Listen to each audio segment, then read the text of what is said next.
Mas só antes disso, vamos entrar ainda na questão pragmática, de como se chega na mediana. A gente teve uma fronteira intermediária a dois valores, porque o número total de indivíduos era 20. E 20 dividido por 2 dá 10. Então eu posso colocar 10 de um lado e 10 do outro. Se por um acaso não houvesse esse último valor, a gente só teria 19. 19 dividido por 2 dá 9,5. Não tem como dividir um indivíduo em 2. Então a mediana cairia em cima de um indivíduo. E aí seria exatamente esse camarada daqui, daria 176 exato. Entenderam a ideia? E aí ficaria ele no meio, 9 estariam abaixo dele e outros 9 estariam acima dele. Tá bom?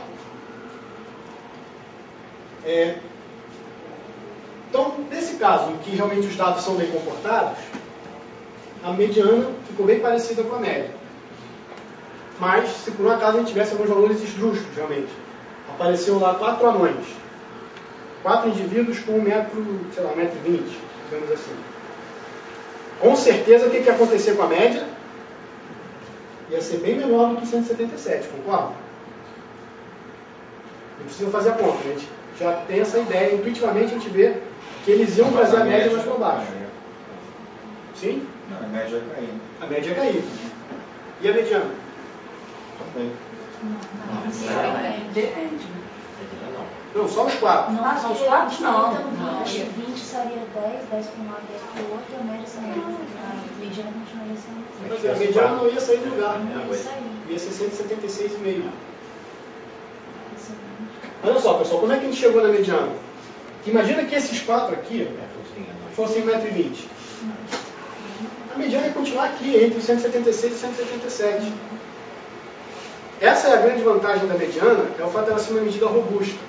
Então, digamos que por algum erro, eu acabei incluindo indivíduos não representativos da população que eu estou estudando, tipo esses 4 indivíduos com 1,20 m, talvez por erro, talvez porque, por acaso, eu acabei pegando uma amostragem muito maior do que deveria de indivíduos que têm uma prevalência pequena na população, mas acabou entrando.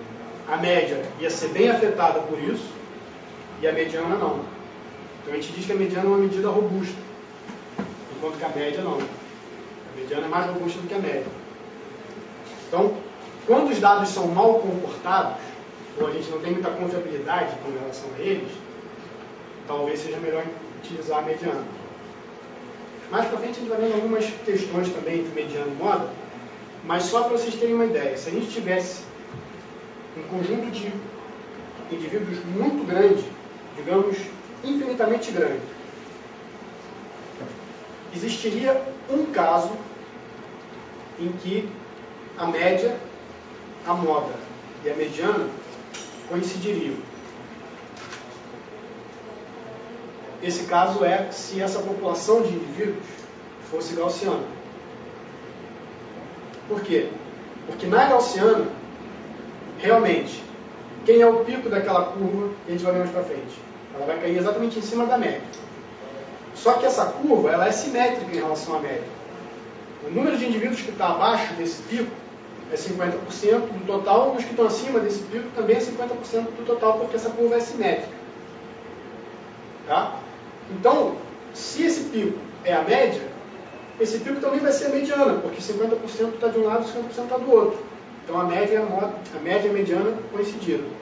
Mas ao mesmo tempo é um pico. É o valor mais frequente. É o valor mais provável. Então também é a moda. Entenderam a ideia? Por isso que a gaussiana é tão interessante. Por outro lado, qualquer outra curva que tenha algum pico e que seja simétrica, também vai ter essa característica. A média, a moda e a mediana vão coincidir. Ou seja, não precisa ser gaussiano. Se fosse triangular, por exemplo, também aconteceria esse tipo, mas um triângulo simétrico em relação ao pico. Por outro lado, aquela questão do disco, do ângulo final de rotação do disco, que seria uma coisa plana, em termos de probabilidade, ou seja, valores perto de 0 grau, valores perto de 360 graus, e valores no meio, 180 graus, teriam todos eles a mesma probabilidade de acontecer. Também é uma coisa simétrica. Eu posso considerar um meio, onde o que acontece de um lado é o espelho do que acontece do outro.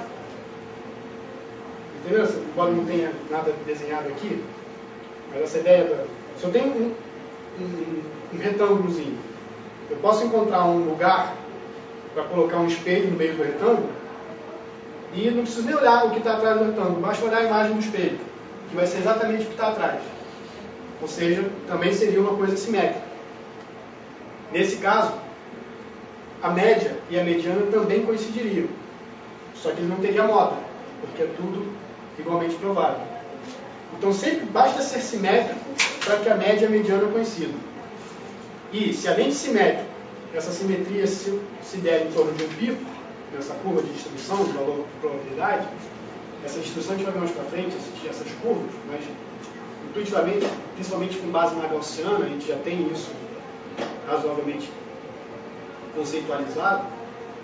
Sempre que a gente tiver esse comportamento de simetria em torno de um ponto médio, então esse ponto é a média, a mediana e a moda. Tá bom? E aí com isso a gente respondeu como buscar a resposta naquela pergunta básica em torno de que valores os indivíduos se encontram. Sendo que a mediana, quando a gente não tem muita segurança com relação à fonte dos nossos dados e não sabe se eles são simétricos ou não são simétricos, talvez a mediana seja mais representativa do que a moda, do que a média. Só que não basta a gente responder em torno de que valores os indivíduos estão e achar que com isso tem uma ideia legal de todo mundo. Então, por exemplo, a gente chegou numa média que é 177. E a gente tinha esses indivíduos aqui, dessas alturas. Sim? Dessas alturas, os indivíduos não têm todos eles 1,77 m. Alguns estão acima de 1,77 m, alguns estão abaixo de 1,77 m. Agora, um outro quadro, eu também teria 20 indivíduos, e todos eles teriam 1,77 m. Qual seria a média? 1,77 m. Qual seria a mediana? 1,77 m. Qual seria a moda? 1,77 m. Ia ser bem parecido com o que a gente viu antes. Mesma média. Mesma centralidade. Mas é um quadro completamente diferente. Concordam com isso? Então, só responder aquela primeira pergunta, em torno de que valores as alturas se encontram, em torno de que valor as alturas se encontram, não é capaz de discernir que a gente está lidando com dois quadros completamente diferentes. Agora a gente pode então fazer uma outra pergunta.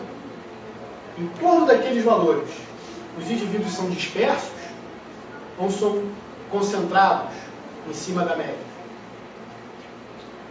Concordam com isso? Respondendo essa pergunta, eu já consigo discernir entre esse quadro e aquele outro quadro onde todo mundo tinha 1,77 m? Sim? Quem vai responder essa pergunta são as chamadas medidas de dispersão ou variabilidade. Elas respondem a essa pergunta de, em torno de um valor central, os indivíduos são muito dispersos ou são bem próximos um do outro? Tá bom?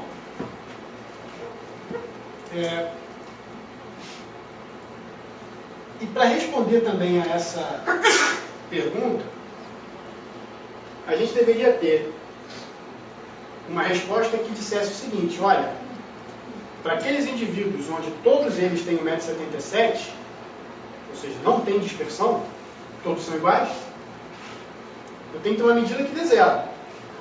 Mostrar, olha, variabilidade, dispersão nula.